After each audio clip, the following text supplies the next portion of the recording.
الحمدللہ رب العالمین والصلاة والسلام علی رسول الکریم اما بعد فاعوذ باللہ من الشیطان الرجیم بسم اللہ الرحمن الرحیم یا ایہا الذین آمنوا اذا قیل لکم تفسحوا فی المجالس فافصحوا یفصح اللہ لکم وَإِذَا قِيلَ انشُزُوا فَانشُزُوا يَرْفَعِ اللَّهُ الَّذِينَ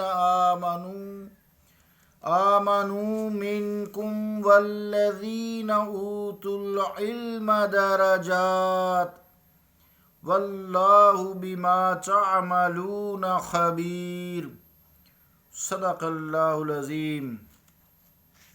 واجب الاحترام سامعین، السلام علیکم ورحمۃ اللہ وبرکاتہ۔ سورہ المجادلہ کی 11 نمبر آیت تلاوت کرنے کی سعادت حاصل کی ہے۔ اس آیت کا ترجمہ سماعت فرمائیں۔ ہے ایمان والو، جب تمہیں کہا جائے کہ آنے والوں کے لیے جگہ کشادہ کر دو مجلس میں، تو کشادہ کر دیا کرو، اللہ تعالیٰ تمہارے لیے کشادگی فرمائے گا۔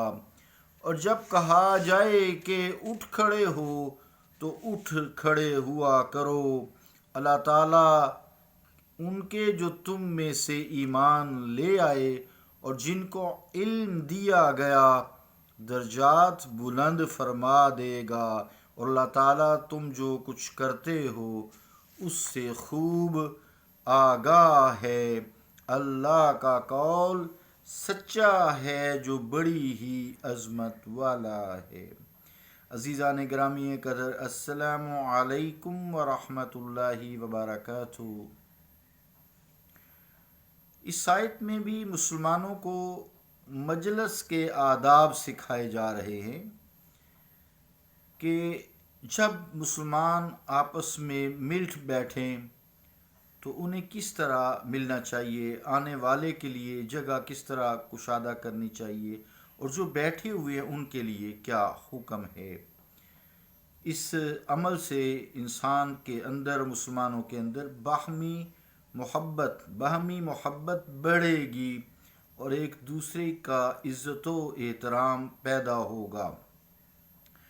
فرمایا کہ اگر مجلس میں لوگ بیٹھے ہوئے ہوں اور باہر سے دوسرے حضرات آ جائیں تو پہلے سے بیٹھے ہوئے لوگوں کے لیے یہ مناسب نہیں ہے کہ آنے والوں کی پرواہ تک نہ کریں اور اپنی جگہ پر ہی ڈٹے رہیں، اور اس بات کا انہیں خیال ہی نہ آئے کہ انہیں بیٹھنے والوں کے لیے جگہ ملی ہے یا نہ ملی، انہیں کو خیال نہ رہے کہ بیٹھنے والوں کے لیے جگہ ہے یا نہیں، بلکہ ان پر ضروری ہے کہ وہ انہیں عزت سے جگہ پر بٹھائیں، اور بھیڑ بہت زیادہ ہو پھر بھی انہیں جگہ دینی چاہیے اور سکڑ کر ان کے لیے جگہ کشادہ کرنی چاہیے، بنانی چاہیے، جگہ نکالنی چاہیے۔ عرب میں جائے نا تو بندہ جب آتا ہے نا تو وہ کہتے ہیں فسا فسا فسا، وہ اصل میں اس آیت پہ عمل ہے، جو کسی نماز کے بعد تو نہیں ملتا نا، یہ کام کریں گے تو یہ عمل کا ثواب ملتا ہے۔ تو فرمایا تم اپنے ثواب کے علاوہ دیکھیے کتنے درجات کی بلندی ہے، اور بہت سارے اس آیت میں فرمایا گیا ہے۔ تو فرمایا کہ اگر تم اپنے بھائیوں کے لیے کشادہ دلی کا مظاہرہ کرو گے اور ان کے لیے جگہ بنا دو گے تو اللہ تعالیٰ تمہیں اس کا اجر عطا فرمائے گا، تمہارے رزق کو کشادہ کر دے گا، بلکہ دنیا اور آخرت میں تمہیں فراخی اور کشادگی عطا فرمائے گا، تمہارا نصیب چمک جائے گا۔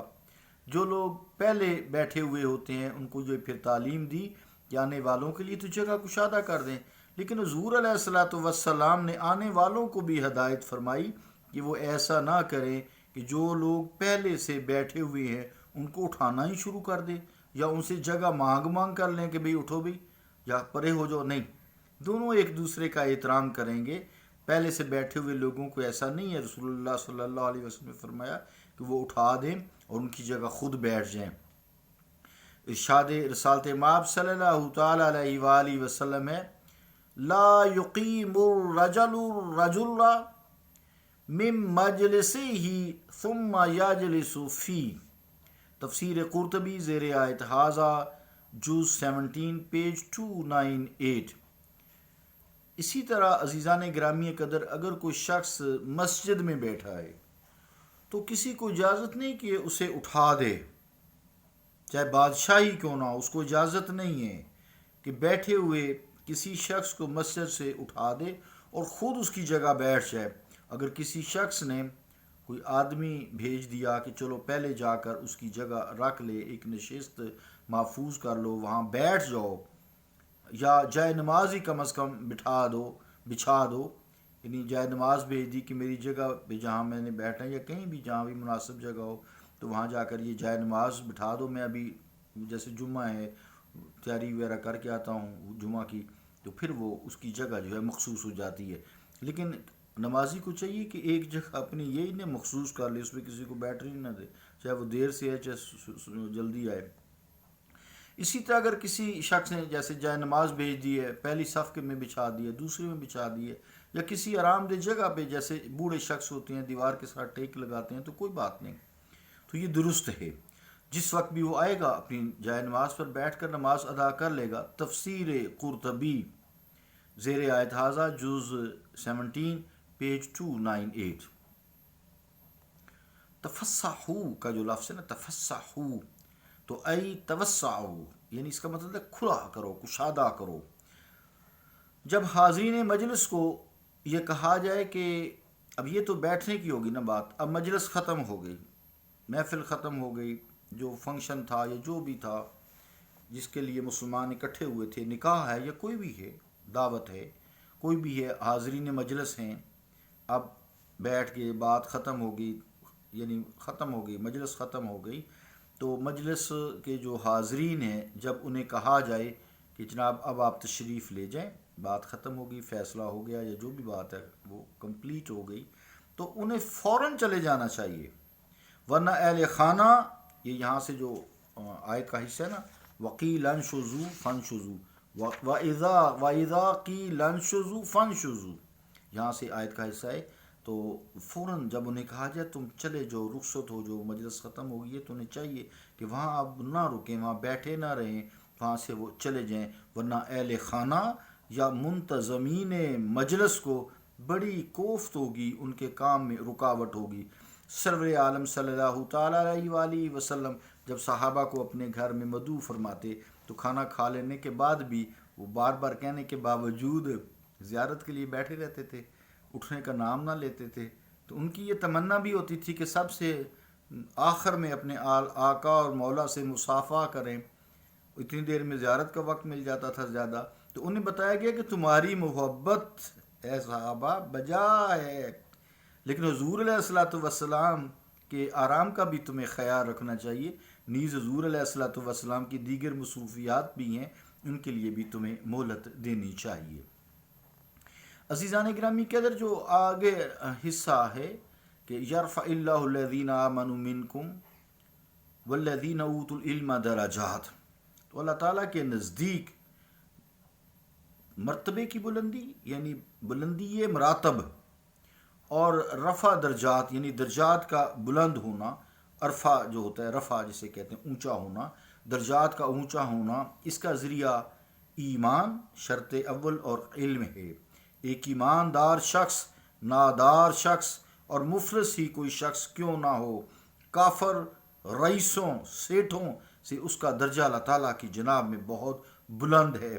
اسی لیے علامہ مرحوم رحمۃ اللہ علیہ نے فرمایا تھا، قطرہ آب وضوئے کمبرے، قطرہ آب وضوئے کمبرے، دربہا بر طرز خونے قیصرے. ترجمہ کیا ہے شعر کا کہ یعنی جو کمبر ہیں، حضرت سید علی کرم اللہ وجہ شیر خدا کے غلام، ان کے وضو کے پانی کا ایک قطرہ قیصر بادشاہ، قیصر کے خون سے زیادہ عزت والا ہے. اسی طرح صاحب علم جاہل سے اعلیٰ ہے، خواہ وہ جاہل بڑا ہی جاگیردار اور دولت مند کیوں نہ ہو. حضرت فاروق اعظم رضی اللہ تعالیٰ عنہ علماء کو خواہ وہ عمر میں چھوٹے ہی ہوتے تھے بوڑھوں پر ترجیح دیا کرتے تھے، ان کو اپنے قریب بٹھاتے تھے اور ان کی عزت افزائی فرماتے تھے۔ تفسیر قرطبی زیر آیت ھذا جز 17 پیج 300۔ احادیث میں بھی علماء کی بڑی شان بیان کی گئی ہے۔ قال رسول اللہ صلی اللہ علیہ وآلہ وسلم من جاء الموت وهو يطلب العلم ليحيي به الاسلام فبینہ وبین النبیین درجۃ واحدۃ فی الجنہ۔ سنن دارمی باب فی فضل العلم العالم جلد 1 پیج 85۔ ترجمہ کیا ہے؟ حضور علیہ الصلوۃ والسلام نے فرمایا جو شخص علم حاصل کر رہا ہو تاکہ وہ اس علم سے اسلام کو زندہ کرے، اسی حالت میں اس کی موت آ جائے تو اس کے درمیان اور انبیاء کے درمیان صرف ایک درجہ کا فرق ہوگا۔ لیکن یہاں سے علماء وہ ہیں جو دینی علم حاصل کرتے ہیں لیکن دین سے روزی نہیں کماتے، ان کا ذریعہ معاش دین نہیں ہے، یہ بات ذہن میں رہے۔ ان کا ذریعہ معاش اپنا بزنس، اپنا کاروبار، اپنی نوکری ہوتی ہے، پھر وہ دینی تعلیم حاصل کر کے پھر لوگوں تک علم پہنچاتے ہیں۔ یہاں وہ مراد عالم ہے۔ دین فروشوں کے لیے احادیث مبارکہ میں اور قرآن کریم میں سخت تنبیہ اور وعید آئی ہے۔ دوسرے حدیث پاک میں فرمایا گیا ہے یشفع یوم القیامۃ ثلاثہ الانبیاء ثم العلماء ثم الشہداء۔ تفسیر قرطبی زیر آیت ھذا جز 17 پیج 300۔ تو اس کا ترجمہ کیا ہے حدیث پاک کا؟ قیامت کے دن 3 گروہ شفاعت کریں گے، پہلے انبیاء، پھر علماء اور پھر شہداء۔ حضرت ابن عباس رضی اللہ تعالیٰ عنہ فرماتے ہیں اللہ تعالیٰ نے حضرت سلیمان علیہ الصلوۃ والسلام کو اختیار دیا کہ علم، حکومت اور مال سے ایک چیز پسند کر لو۔ آپ نے علم کو پسند کیا، اللہ تعالیٰ نے اس کی برکت سے آپ کو بادشاہی اور مال سے بھی عطا فرما دیا، دونوں چیزیں تینوں عطا فرما دی۔ تو آپ ٹوکرے بناتے تھے، یہ نہیں ہے علم مانگا تو اس کو کیش کرائیں گے، اس کو ذریعہ معاش نہیں، آپ یہ ٹوکرے بناتے تھے جن میں سبزیاں اور پھل رکھتے تھے۔ پھر اللہ تعالیٰ نے یہ اجازت بھی دی تھی کہ ھذا عطاؤنا، اے سلیمان یہ ہماری عطا ہے، فامنن او امسک بغیر حساب، چاہے سارا اپنے پاس رکھ لو، چاہے اس کو بیچ دو، بیچ کہتے ہیں لوگوں کو کھلا دو، تمہیں اجازت ہے، اجازت بھی دی ہوئی تھی۔ لیکن حضرت سلیمان ٹوکرے بناتے تھے۔ ہمارے لیے یہ بڑی نصیحت ہے کہ انبیاء، صحابہ، اہل بیت تو کام کاج کریں اور ہم دین فروشی کریں۔ استغفر اللہ من ذالک۔ صلی اللہ تعالیٰ علی رسول خیر خلقہ محمد وعلی آلہ وصحبہ اجمعین برحمتک یا ارحم الراحمین۔